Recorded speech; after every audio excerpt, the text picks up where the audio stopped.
Tonight I can report to the world that the strikes were a spectacular military success. Iran's key nuclear enrichment facilities have been completely and totally obliterated. Iran, the bully of the Middle East, must now make peace. If they do not, future attacks will be far greater and a lot easier. 네, 도널드 트럼프 미국 대통령이 이란의 핵심 핵시설이 완전히 파괴됐다면서 이란이 평화를 만들지 않으면 향후 미국의 공격이 훨씬 강해질 거다 이렇게까지 밝힌 상황입니다. 실장님, 네. 이 의미는 좀 추가 공격도 의미하는 걸까요? 그렇죠. 트럼프 대통령이 2주 시간을 줬다가 좀 빨리 당겼잖아요. 예. 그 사이에 이란이 이 핵 협상에 나올 수 있을지 없을지를 여러 군데를 통해 가지고 이제 타진을 했다라고 봐요. 그러니까 그럴 가능성이 없었기 때문에 이번에 이제 이렇게 타격을 이제 한 거다라고 보고요. 그리고 이제 이란이 여기에 대해서 어떻게 대응하는지를 보고 추가적으로 공격을 하지 않겠는가 이렇게 봅니다. 그 실장님은 사실 이제 트럼프가 2주 시한을 줬기 때문에 네네.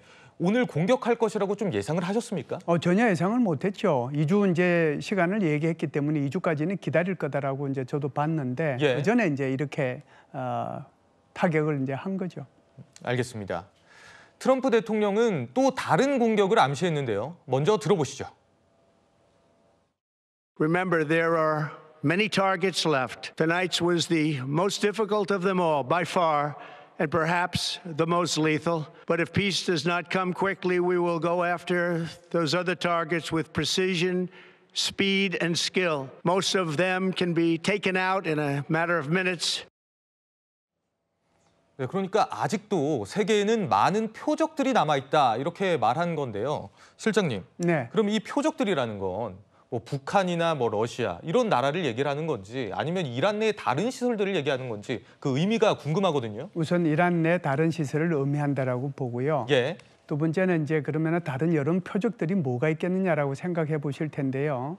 우리가 이제 자동차가 생산되는 그 과정을 한번 보세요. 자동차 생산 공장이 있잖아요. 그런데 얼마나 많은 부품이 거기에 들어갑니까? 그러니까 관련되는 그런 수많은 그런 기업체들이 그 주변에 있잖아요. 예. 그런 것처럼 이제 핵무기를 만드는 것도 굉장히 이제 관련되는 시설들이 많거든요. 우선은 이제 플루토늄 핵무기를 만들려고 하면은 원자력 발전소가 있어야 되잖아요. 예. 근데 이제 이라크 같은 경우는 원자력 발전소가 중수로 발전소가 있고 경수로 발전소가 있어요. 이것도 이제 추가 표적이 될 수 있는 거고요. 그다음에 이제 지금 우라늄 농축을 하려고 하면 우라늄 농축 시설이 있어야 되겠죠. 예. 그리고 우라늄 농축을 하려고 하면은 거기에 들어가는 것이 바로 원심 분리기인데 원심 분리기를 생산하는 시설이 또 있어야 되지 않겠어요? 예. 그리고 핵을 재처리하는 시설, 폐기물을 재처리하는 시설도 또 있어야 되겠죠. 그러니까 그것만 따지면 엄청나게 많은 표적들은 남아있다라고 보고요. 예. 이번에 때린 것은 그중에서도 핵심적인 표적 위주로 때렸다 이렇게 볼 수 있습니다. 네, 도널드 트럼프 미국 대통령은 이란의 핵시설을 직접 타격한 뒤에 자신의 SNS에 이런 글을 올렸습니다. 저희가 그림을 준비했는데요. 우리는 이 세 곳에 대한 이란의 세 개 핵시설에 대해서 매우 성공적인 공격을 완료했다라고 얘기를 한 겁니다. 실장님, 근데 이게 사실 보면은 직접 이야기를 한 거잖아요. 그리고 그렇죠. 미국이 이 전쟁에 개입을 했다라는 걸 공식화한 걸로 저희가 해석을 해야 될 것 같아요. 그렇죠. 미국이 이제 본격적으로 여기에 개입을 했다라고 봐야 되겠죠. 그렇기 때문에 이게 제대로 가서 세 군데를 때리고 그리고 이제 이 전투 조종사들이 전부 다 이제 무사하게 이란의 영공을 다 빠져나왔다. 그래서 이제 이들에 대한 칭송도 하고 합참에 대한 칭송도 하고 한 거거든요. 예. 그래서 결정적인 것이 아마 포로도, 나탄즈, 이스파한이라고 세 군데로 딱 찍어서 얘기를 했어요. 그래서 제가 봤을 때는 나탄자하고 이스파한은 그 전에 이스라엘에 의해서 이미 많은 부분이 파괴가 됐기 때문에 예. 여기도 가서 때리긴 했다고 하더라도 이 부분은 아마 분량이나 그렇지 않으면 전체적으로 좀 적게 했을 거고요. 주로 초점을 맞춘 데가 바로 포로도 지역이 아니겠는가. 예. 그래서 그 포로들을 중심으로 아주 여기에다가 집중적으로 공격을 했을 가능성이 있다 이렇게 보죠. 네, 사실 이란 내 미국 내 반응도 저희가 짚고 넘어가야 될 텐데요. 부부장님, 네. 미국 내에서도 미국 시민들도 굉장히 놀랐을 것 같아요. 그렇습니다. 왜냐하면 이것은 미국 국민들에 대한 위협이 될 수 있기 때문에 그렇습니다. 이 9.11 테러에 놀란 미국 국민들의 입장에서는 어떻게 보면 중동 문제가 이스라엘과 이란의 충돌이 이 대화로 평화적으로 해결되기를 바라는 미국 국민들이 많았을 것입니다. 더더군다나 지금 트럼프 대통령이 군비 확장에 대한 것에 대해서는 굉장히 좀 부정적이지 않았습니까? 그럼에도 불구하고 이 군사적 이 개입을 직접 함으로써 사실상 이 참전국이 됐기 때문에 앞으로 소요되게 되는 이 더 많은 예산 이런 거에 대한 부담이 미국민들의 부담으로 돌아올 가능성이 크기 때문에 이게 단기전으로 뭐 이렇게 한번 때리고 대화로서 해결이 된다라면 다행이지만 이게 소모전으로 확전된다라면 미국 그리고 미국민들이 져야 될 부담도 훨씬 커질 수 있기 때문에 상당히 많은 미국 국민들도 예의주시하고 있다 이렇게 볼 수 있을 것 같습니다. 네, 트럼프 대통령은 또 트루스 소셜에 이런 글도 올렸습니다. 포르도는 끝장났다라고 얘기를 한 건데요, 실장님. 이 포르도가 굉장히 평소에 이스라엘한테 타격을 덜 받았던 지역이다라고 말씀을 해주셨는데 여기 어떤 게 있기 때문에 미국이 직접 집중 타격을 한 걸까요? 포르도가요. 그냥 우리가 포르도 그러면 지역을 얘기하는데 이게 포르도 산이에요. 예. 산 이름이 포르도고요. 이게 이제 이렇게 한 950m 정도 되는 산이거든요. 그 지하에 이제 여기에 포르도의 핵심적인 이제 우라늄 농축 시설이 들어가 있거든요. 예. 한 5,000기의 이 원심 분리기가 가동되는 그런 곳이에요. 그런데 지금 이제 말씀하신 것처럼 이 포르도 지역은 완전히 이제 콘크리트로 돼 있을 뿐만 아니라 위에는 이제 완전히 그 암석으로 돼 있거든요.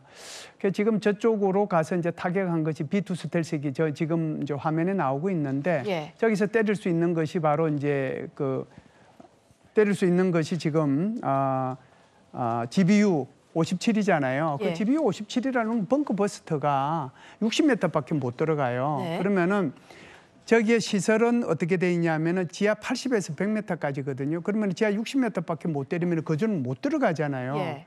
그렇기 때문에 이제 트럼프 대통령이 모든 것을 거기에 다 쏟아 부었다라고 얘기를 했거든요. 그 얘기는 한 발 때린 데다가 또 때리고 또 때리고 또 때리고 또 때렸다는 얘기예요.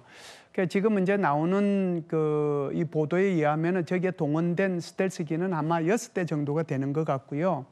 한 대당 그 GBU 57을 이제 2발 정도 실을 수 있거든요. 이게 이제 13.6톤 정도 되는 거니까 저기에 이제 그게 벙커버스터라고 그렇죠. 하죠. 그게 이제 벙커버스터라고 하는데 그걸 이제 계속해서 때리게 되면 거기에 이제 타격이 있을 수 있기 때문에 그래서 포르도 지역에 중점적으로 때리지 않았는가 이렇게 봅니다. 근데 또 이란에서는 네. 우리는 그렇게 주요 시설은 미리 옮겼고 큰 타격은 없다라고 반박 보도를 했는데요. 실장님께서 보시기에는 얼마나 이게 파괴가 됐을 거라고 보십니까? 지금은 이제 그것이 왜 트럼프 대통령이 2주를 안 기다리고 먼저 때리느냐 하는 질문하고 바로 연관이 돼 있습니다. 네. 그래서 2주를 있다가 이제 때린다고 그랬잖아요. 그런데 이제 갑자기 때렸단 말이죠. 그 말의 의미는 아마 이 지역에 있는 이런 이미 만들어진 이런 핵물질들을 다른 데로 옮기기 위한 시간을 벌어줄 수 있는 거거든요.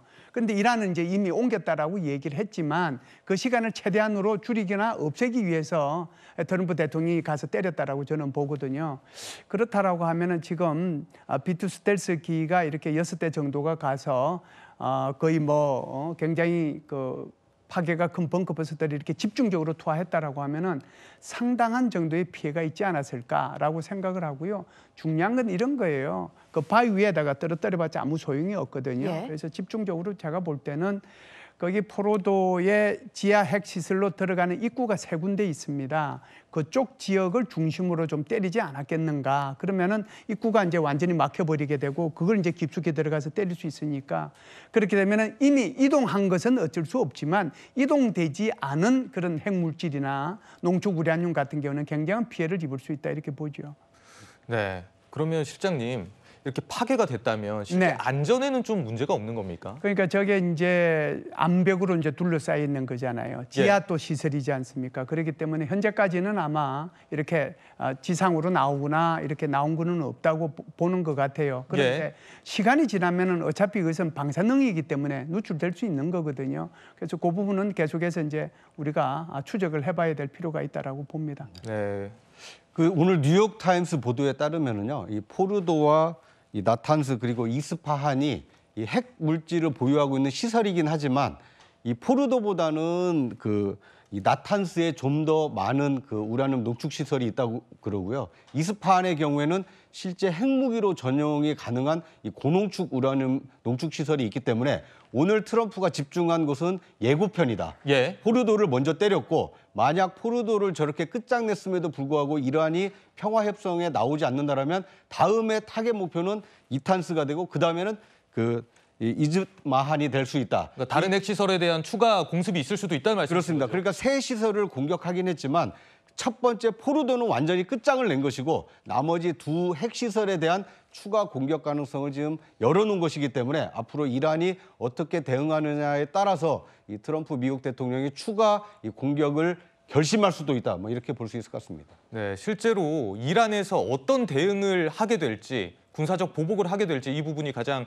궁금한 포인트인데 실장님, 네. 일단 이란에서는 보복과 관련된 선언을 하긴 하지 않았습니까? 그렇기 때문에 어떻게 좀 나설 것이라고 전망하십니까? 그러니까 하메네이 같은 경우는 이제 두 가지 선택지가 있죠. 완전히 항복하거나 그렇지 않으면 보복하거나. 그런데 자기가 쭉 얘기해온 것은 보복하겠다라고 얘기를 했거든요. 예. 저 정도 이제 피해가 있고 저 정도 이제 국가의 자존심이 상했고 오히려 지금 하메네이는 이란에서 인기가 이제 상승하고 있고 그게 원래 독재자가 가지고 있는 어떤 특성이기도 해요. 외부의 위협으로부터 받으니까 자기들끼리 단결을 하는 거죠. 그렇다라고 하면은 이제 지금 미국 군인들 이게 이제 적이라고 다시 얘기를 했잖아요. 예. 지금 중동 지역에는요. 지금 쿠웨이트, 바레인, 카타르 그다음에 아랍에미리트의 미군들이요. 한 4만 명 플러스 마이너스 정도가 있고 특히 이제 바레인에는 제5 함대 사령부가 있습니다. 저쪽을 향해서 이란이 공격할 수도 있다. 이렇게 되면은요. 이게 평화로 가는 길이 아니고 확전으로 갈 수도 있거든요. 한 하루 이틀 정도 아마 보면 하루 이틀 정도를 지내다 보면 이란이 어떤 행동을 할지 구체적으로 알 수 있을 텐데 제가 볼 때는 적어도 어떤 행동은 취하지 않겠는가. 그리고 이제 두 번째는 이스라엘에는 핵기지가 있잖아요. 예. 사실상 이제 이스라엘은 핵무기 국가라고 얘기를 하니까 거기에 대해서 최악의 경우에는 그것까지도 공격할 수 있는 거거든요. 그렇기 때문에 이제 하메네이가 어떤 결정을 하는지 좀 두고 봐야 될 것 같습니다. 네, 아까 실장님께서도 좀 말씀해 주셨지만 미국의 이번 공격에는 B-2 스텔스 폭격기가 관여했다는 지금 보도가 나오고 있는 상황입니다. 지하 시설을 초토화하기 위해서 지금 그림 보이시죠? 80에서 90m 지하에 있는 저 포르도 핵시설을 타격하기 위해서 일종의 벙커버스터 B-2 스텔스기가 사용이 됐다. 이런 보도들이 지금 나오고 있는 상황인데 어쨌거나 이제 실장님 가장 궁금한 부분은 네네. 이 미국에서 이란을 공습함으로 인해서 특히 우리나라 같은 경우에는 북한의 대응, 북한의 반응이 가장 궁금한 거 아니겠습니까? 앞으로 네. 좀 어떻게 될 거라고 전망하세요? 아마 김정은도 지금 미국이 이라크에 저렇게 개입한 것을 보면서 상당히 복잡한 생각을 가질 거예요. 그래서 아마 두 가지의 상반된 생각을 가질 텐데요. 하나는 2017년도에도 사실상 북한이 화성 15형을 발사하고 난 뒤에 핵무기가 완성됐다고 얘기했을 때 예. 미국이 동해에 항공모함 몇 척을 이렇게 띄웠거든요. 그래가지고 이제 완전히 굉장히 이제 압박을 가했던 그런 일이 있고 그것 때문에 이제 사실상 북한이 2018년도 평창 동계올림픽을 핑계로 해가지고 남북 정상회담, 북미 정상회담 으로 넘어가서 그 위기를 극복한 적이 있어요. 예. 그렇기 때문에 이제 김정은은 그걸 보면서 야 이게 굉장한 압박이 우리한테 있을 수 있겠구나 그 생각을 한편으로 할 것이고요.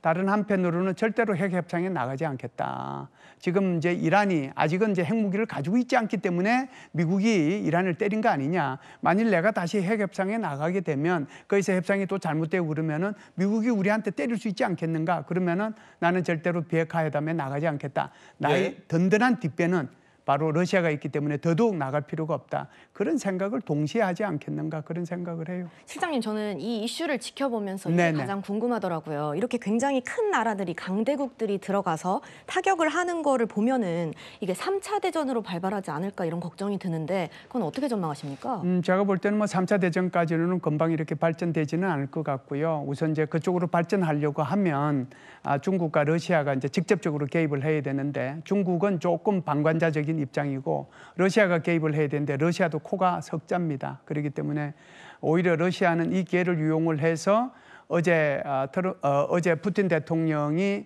우크라이나는 원래 러시아 땅이다라고 얘기했던 것처럼 오히려 우크라이나를 더 확보하기 위한 그런 노력에 아주 절호의 기회로 삼지 않을까 예. 그런 생각을 저는 개인적으로 해요. 그래서 3차 세계대전으로 발전하기에는 아직은 한계는 있다 이렇게 봅니다. 네.